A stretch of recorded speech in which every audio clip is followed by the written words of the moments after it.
pilot, our driver, but there's one more person I want to introduce you to, and that is my very special co-host for today. You might recognize him from shows like That's My Jam. He's also the current host of The Tonight Show. It's Jimmy Fallon, everybody. Welcome to the Universal Studio Tour. I'm Jimmy Fallon. I'll be making sure that you get through this experience in one piece. You've got the very best guide. Sarah. And the greatest driver. It's Mike. You're the best. I love her. Even though Sarah owed me $5. I know you guys are excited to get on the tour, but first, a few safety rules. Thanks, Jimmy. That's right. I do have a few safety rules to go over. First, if you need guest assistance or have a medical emergency, or if you drop something of value off the side of the tram, or have any sound or video issues, feel free to reach up and grab the red E-cord that runs along the center of the ceiling of the tram, and I'll be back there to assist you as soon as it is safe to do so. Otherwise, throughout the entire tour, please remain seated with your arms and legs inside the vehicle at all times, and remember to pull that red cord above your head if you need any assistance. The studio is private property, so at any time during the tour you drop your phone, or you just can't wait to use the restroom, the best way to get a hold of me in car 1 is through that red cord. There's no smoking of any kind throughout the tour. Be prepared. Our tour today features loud noises, set of tram movements, fire effects, and many water effects. You're going to want to have those cameras out for great photo opportunities, but keep an eye on them so they don't get wet. And lastly, for your safety and those around you, please do not use selfie sticks while you're on board the tram. So we're officially leaving the theme park behind us now, and we're headed into one of the world's largest and busiest film and television studios.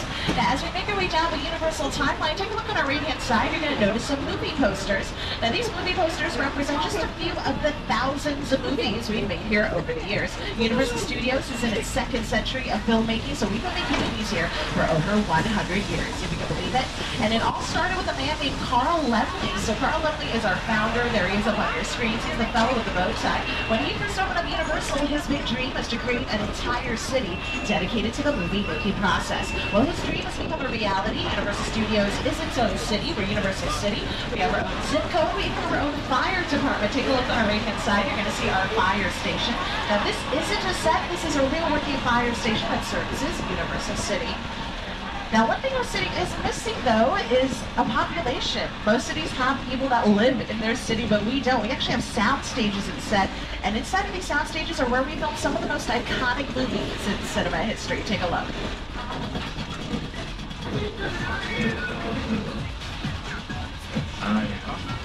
Right.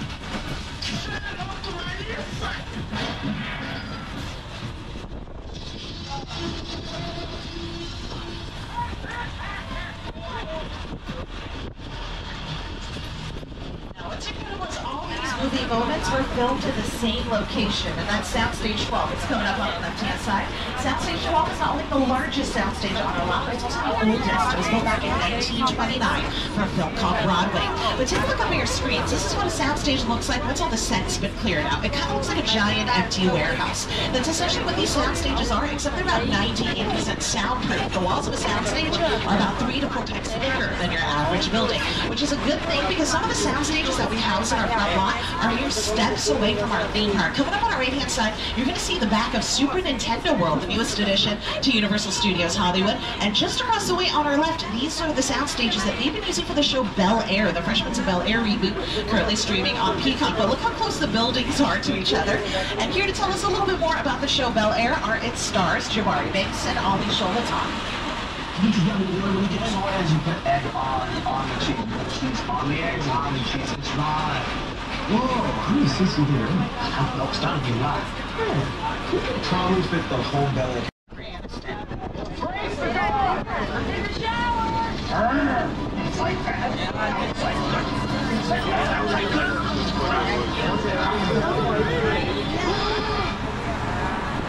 Oh, you're done. B-E-A-U. Now, the first part of that scene when Jim Carrey's in his apartment, that was actually one of our sound stages in our front lot, and then they moved production weeks later over to our Brownstone Street, and then had to film the second half of that scene. But once you put it together, it looks like one continuous shot. But another part of our Metro sets is our Courthouse Square, recently featured in The Rutherford Falls on Peacock, starring Ed Helms and Janice Meany. But for those of you who are fans of Back to the Future, this area might look slightly familiar, and that's because it's the fictional town of Hill Valley in California.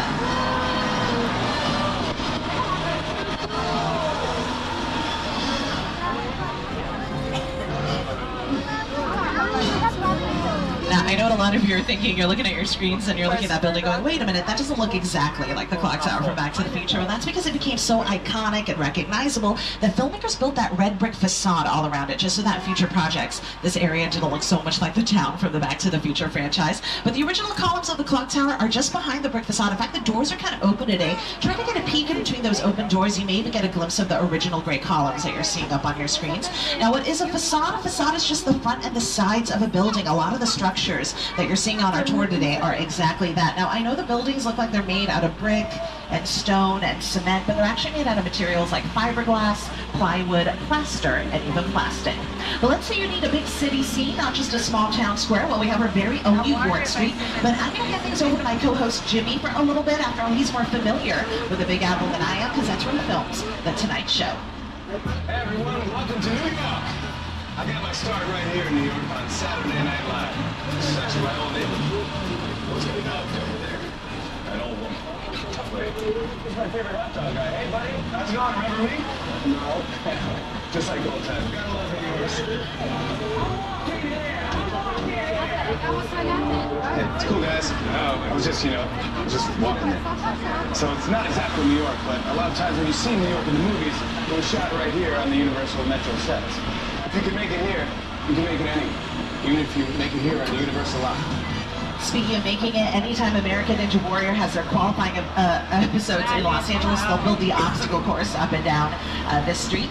But coming up on the left-hand side, you're going to see a little theater on the corner with the marquee over the doors and the posters on either side of the entrance. This is the Lyric Theater. This is where they filmed Spider-Man 2 with Tobey Maguire and Kirsten Dunst. You may remember the scene where Peter Parker arrives to Mary Jane's show and it's already too late. That was filmed right there on that corner. Now, what's interesting about that scene is it looks like hundreds of theater patrons are leaving the show, but in actuality, it was the same 30 background actors. They had a costume person set up right on the sidewalk, and anytime a background actor would leave, they would just grab a new jacket, put on a new hat and scarf, and go right behind the facade and exit again, making it look like a never-ending flow of people.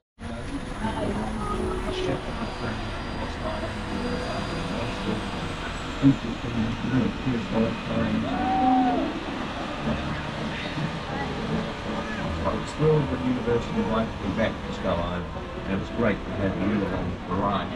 Now, we have created this 3D immersive experience, so you're going to have your glasses ready. Don't put them on yet, just have them in your hand because we're about to return to SONE-XAIO. And a friendly reminder to remain seated at all times with your arms and legs inside the vehicle. Secure any loose belongings. Now, feel free to take photos and video. We just ask that you turn on.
The Ford Deuce Coupe from American Graffiti, directed by George Lucas.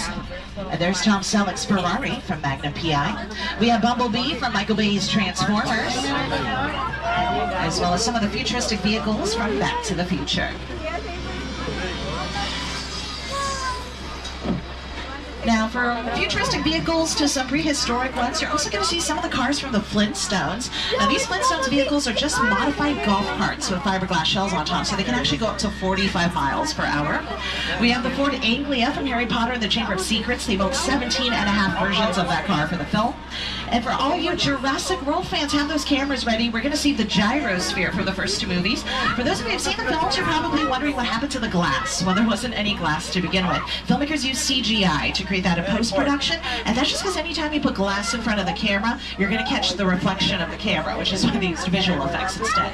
Now, this tank that you're seeing from Transformers, you probably don't want to drive this into battle. This is made out of plywood, if you can believe it. It's just painted to look like metal. In fact, a lot of the vehicles that you see on screen nowadays are made with lightweight materials like fiberglass and plywood for a couple different reasons. Number one, it's a lot cheaper to replace, especially when you're doing stunts and car crashes. But more importantly, it makes the vehicle lighter and easier to transport. And that's pretty important when you have to go somewhere and film on location. And here's a great example of a Universal movie that's no stranger to filming on location. Welcome to Jurassic Park. That's right. Although they did utilize a few of our sound stages up in our front lot, they did film the majority of the first 3 Jurassic Park films on location on the islands of Hawaii. But not to worry, we don't have to travel that far to check out some of the props, set pieces, and picture cars that we have from the first 3 Jurassic Park films. Coming up on our left-hand side, this is the mobile lab unit from the Lost World Jurassic Park, starring Jeff Goldblum and Julianne Moore. You may remember this vehicle hanging precariously off of a cliff in that sequel. Similar to the tank from Transformers, the mobile lab's also made out of plywood. Check out some of the windows. You'll start to notice that a lot of them are splintering. Real car windows don't do that. We also do keep dinosaurs around just in case we need them for filming in these cage... Wait, why is that cage up to... Oh no, they've escaped everybody! The dinosaurs have gotten out!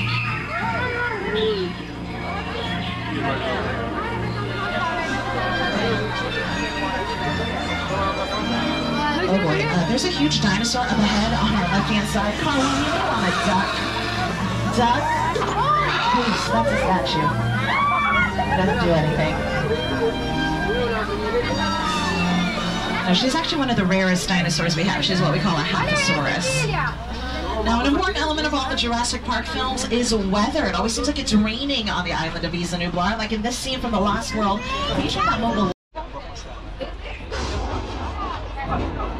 Alright, hey tech team, let's crank up the water effects to as high as they can go, please. Thank you so much. So what you're seeing happening here, folks, is what we call a practical weather effect. The rain is created by these high-tech, state-of-the-art devices. You may have heard of them before. They're called sprinklers. We place them on the tops of flagpoles throughout this area. It allows the water to fall naturally to the ground, mimicking rain.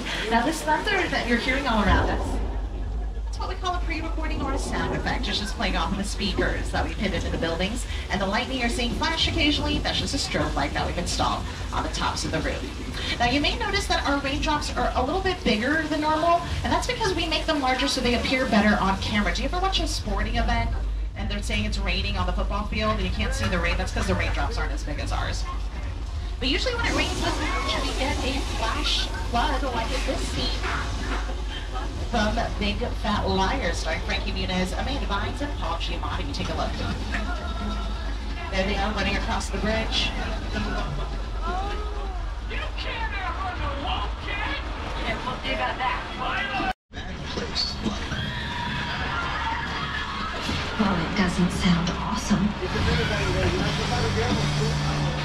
That little scene between Kristen Bell and William Jackson Harper was filmed on our left-hand side in front of those blue doors. That was the yogurt shop at The Good Place. The Good Place is created by Michael Schur, brought us other TV comedies like Brooklyn Nine-Nine, Parks and Recreation. He was also one of the writers and producers of The Office on NBC. If you're a big fan of The Office, you might recognize Michael Schur. He played Mose, Dwight's cousin, who also worked on his beef farm. But as we round the corner, take a look on our right-hand side. You're going to see a little courtyard area. Now think of those classic black and white horror movies I was telling you folks about. Anytime the villagers get together with their pitchforks and torches to go confront the monster, they would always meet in our Court of Miracles beforehand. That's where they would congregate. This area was also the first time you ever saw Van Helsing on screen back in the 1930s. But some of the other countries are little Europe sets. It includes Spain. This is where they had the running of the bull sequence for city slickers. This was also the Vatican.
Please remain seated, folks.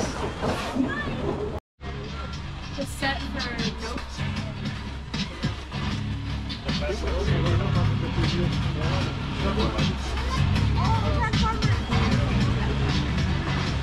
You're also going to see some spooky decor for Halloween Horror Nights as part of our Terror Tram attraction this year. But you know what's actually spooky? The parking lot of this motel always has cars like this, but I never see any people walking around. I wonder where they go. Well, we're going to check into the Bates Motel next door and investigate a little bit. It's run by Norman Bates and his mother. Oh, a family business. That's really sweet. And they live really close to the property, just up on the hill in a brown house. In fact, keep your... I actually read the reviews of this motel. They're a little mixed. They said management's kind of creepy, but the showers are to die for. I said the showers are to die for. It's fine. Cool. A lot of you are doing the opposite of what I told you not to do. That guy in cartoon's just waving at him.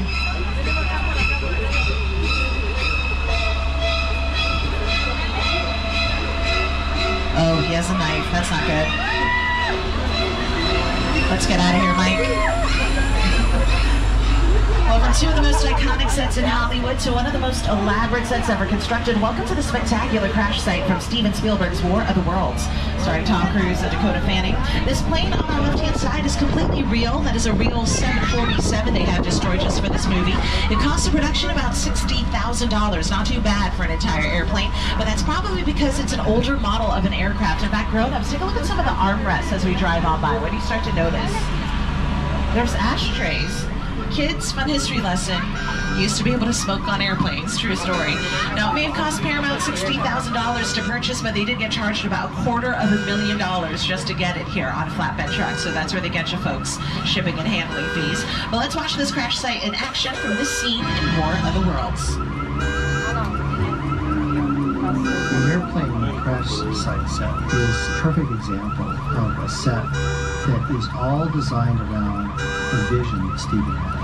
I sit down to talk about the War of the Worlds. I thought, what if the 747 goes down right in a big neighborhood? Because it's just something you don't see. You're doing good. You're doing good. Keep pressing me.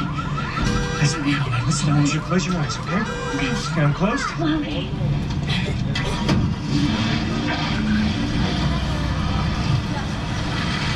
Robbie, get in.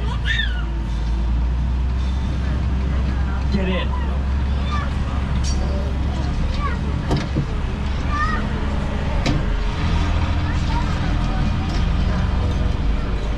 These are the sets from War of the Worlds, directed by the man, the legend, Mr. Steven Spielberg. Now, Steven Spielberg is such a prolific director, he's been inspiring a whole new generation of filmmakers. And one of taken just like the kids in that old 90s movie Kid Show. That's what this whole place is loosely based on. Remember that one? No? Why? A little further down, you can see the brand new Star Lasso experience. Built to showcase an unbelievable new live show. It's not looking so live anymore. Anyway, behind this Hollywood fantasy, the gold rush frontier town hides a sinister secret. It is smack dab in the center of Honsai. Welcome to the show.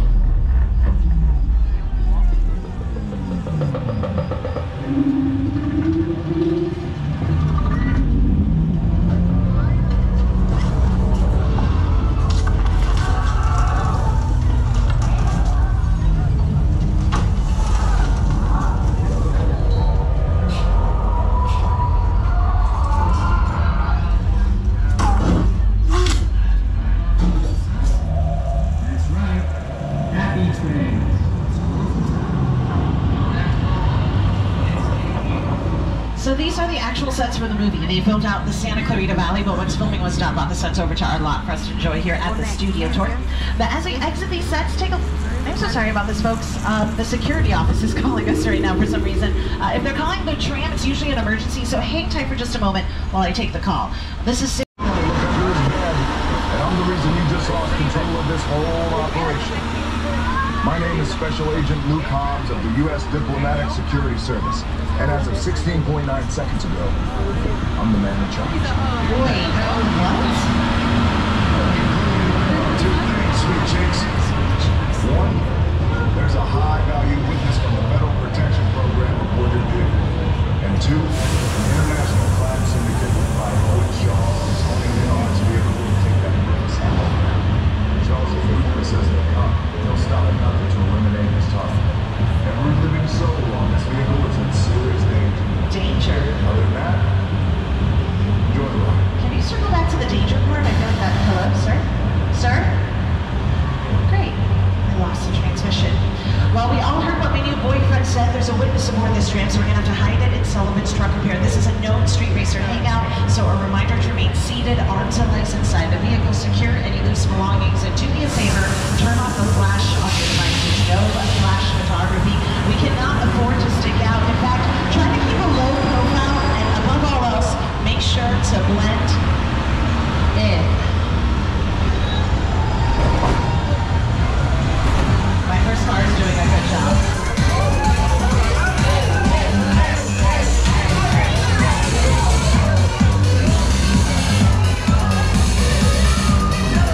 Party's over! Everybody out! This is the FBI! Turn that music off!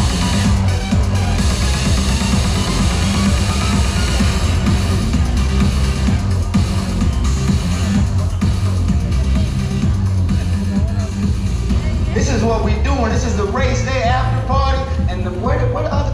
Roman Pierce, FBI, don't move. Neil, that's right, party's over. You know how long I took to iron this shirt, man? I'm not. You're under arrest right now. Ladies, just back up a little bit. I got it. It's lightweight. First of all, I don't work for you. Oh, really? Well, tell me, Roman, who do you work for? We don't work for nobody. Cop, I suggest you clear out of here, otherwise we can't guarantee your safety. Guarantee my safety? I'm the one holding the gun. Yeah, but mine's a whole lot bigger than yours. Hobbs, escort this novice out. Let's go, Cookie Puss. You got an ugly suit on, man. It's cheap. Somebody out there really pissed off Shaw. It's gonna get ugly fast. Yeah, don't worry. Lucky for you, our whole family will protect you. Are you kidding me, Roman? You didn't shut off your phone, bro? I gotta call you back. I'm in the middle of See what I'm talking about? Call you back. Oh, man. It was on vibrate. Shaw traced us. Hobbs can't hold him forever. Letty, Roman, we're up. Driver, move that vehicle. It's about to get real interesting. My Mona Lisa's all warmed up right next door. Roman, grab your truck. I need you and Letty ready to roll.